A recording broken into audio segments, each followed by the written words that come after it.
Alright folks, this is Hillbilly and Bozo catfishing. This is a little tribute to my buddy Bozo. That was my little dog I had for 12 years. He was my buddy and went fishing, and he pulled in a 18.5 pound channel cat by himself. He passed away on me last December, and I miss the little guy. So this one and the rest of them all this year is going to be a tribute to my little buddy Bozo. And we miss him a lot, man. He was going to be the key for all this fishing show that I made, and he's going to liven things up and keep it going, but he lived long enough. So anyway, we're going to move on here, and rest in peace, Bozo. Alright, I'll start with the jugs first.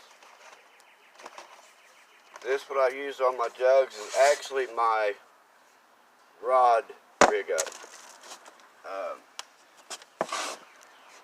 We have a 8.5 big 13 foot surf rods, 12 and 13 foot. We go to 8 to 10 ounce, usually 8 ounce on my rods. These jugs I go to 10 foot. And why, when you throw, the reason I rig it like that is when you throw out at an angle, your line from bottom is going to be up to an angle.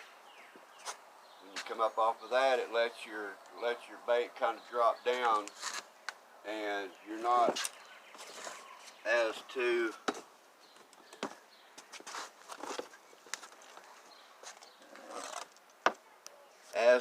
be with this rig, which is Carolina rig, being laying right on bottom.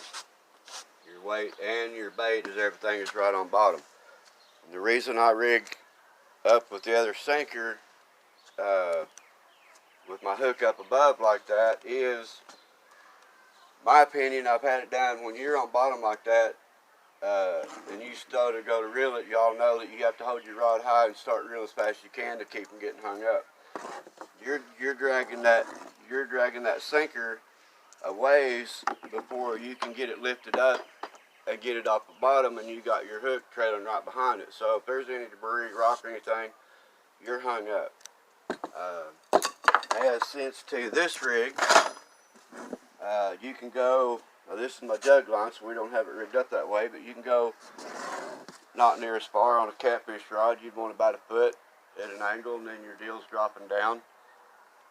From your hook that you rig here down to your sinker, just use a lot lighter leader, 5 or 10 pound lighter leader, and then your hook's always off the bottom. And if your big sinker ever gets snagged, you can pull on it and break it loose and still have your hook set up, and just come back in and put your leader in your sinker without having to do your whole total rig up.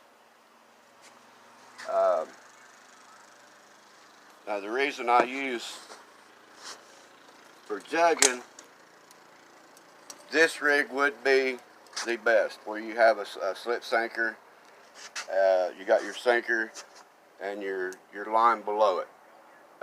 That way you're sinking your line's got nothing to do with your hook or your fish bite, which would be better, but with that lets your jug drift. And mine, I like to have mine set still. We're having lower unit troubles right now. We're making this video just to get a video out there and tribute to my little buddy also. And once we get out there, we'll show you, but I like my jugs to sit. And that's why I use such a big sinker. And on our jugs, I've got them all marked to depth of what they are. We've got reflector tape for night, orange tape. We have lost jugs. Man, I've come up night, 2 or 3 jugs are gone. And a couple years ago, I filled them with expanded foam, and they're solid all the way to the top. Silicone the lids. And when we come to that depth on the river, the depth's going to change. So when we come to that depth where we got a bunch of jugs, anywhere from 15 to 22, 24 feet. And when we come to the depth that we want, got a little knot here. we throw our jugs out, and actually with that big sinker, I usually don't do these with the rivers running, but if the river's sitting still, there's nothing running, it's calm, then the jug's going to stay in place. And the only thing I don't like about that is this here is your line, your bait is hanging close to this one. And you know, a bait, if it bites your other line or something, it could mess up a bite. We've lost a few, missed a few, whether that was the case or not, but I think we've caught more than we've lost. So that's our rigging there, and I'll show you how we tie for both of them. We'll show you a knot that we use. Now our jugs, we just wrap them up like that, and I've got a part here. I hope I don't forget. I forgot on my other video. This is kind of a remake. We just wrap that around there and stick them in there, and they're tight and good. And we've got a bag here full of them, and we just carry that with us. It makes it kind of easy, and dig through there and see what we want. Back to the jugs, the foam. Before I put the foam in them, we've had some lost them. But now that we've got them all foamed,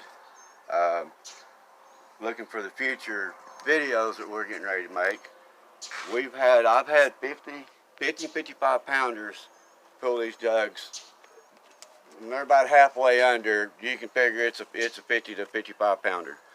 I want to get one where it pulls it down plump the top, and that's probably going to be over 100 pounders. So that's where our excitement here is going to be.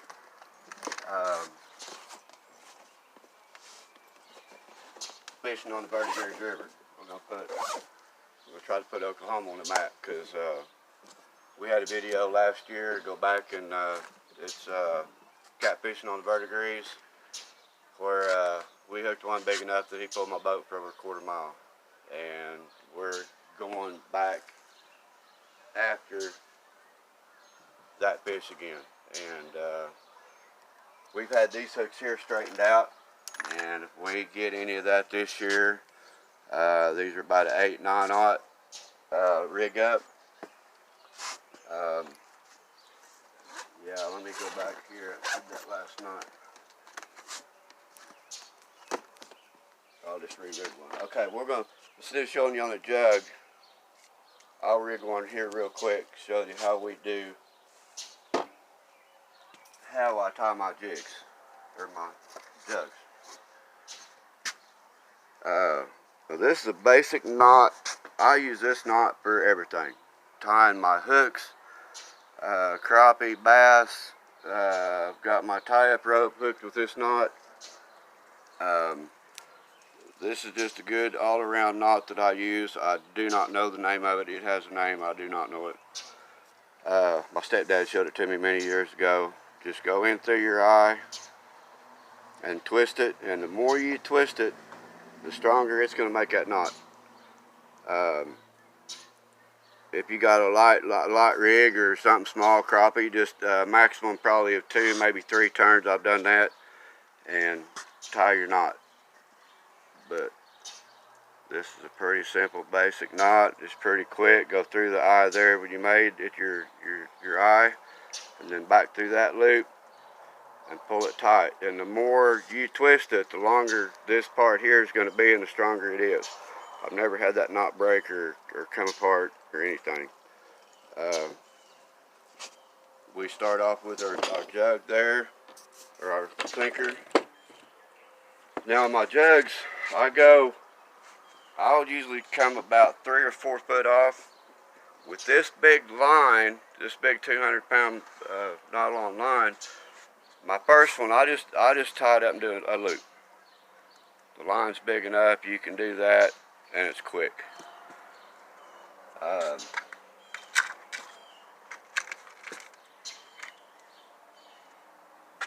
And then we go with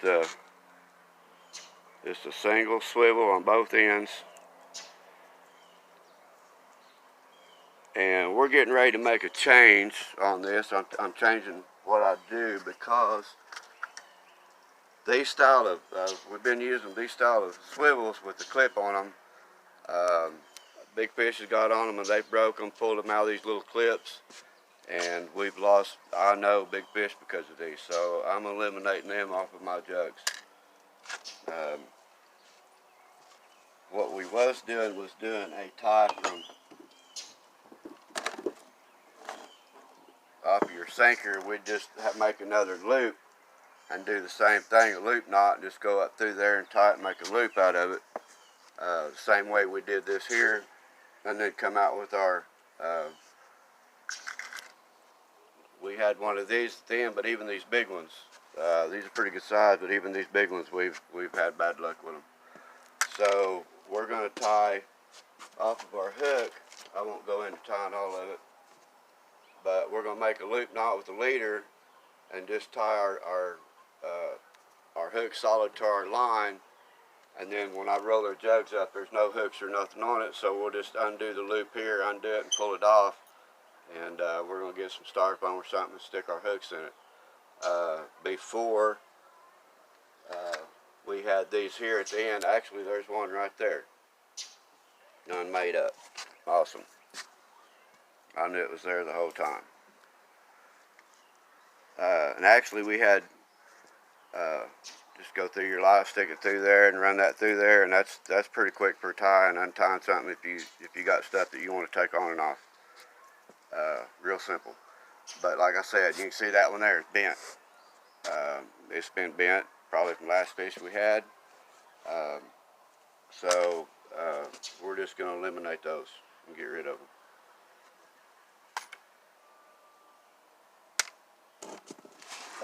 I guess that's about, we're going to wrap this thing up here. That's about it.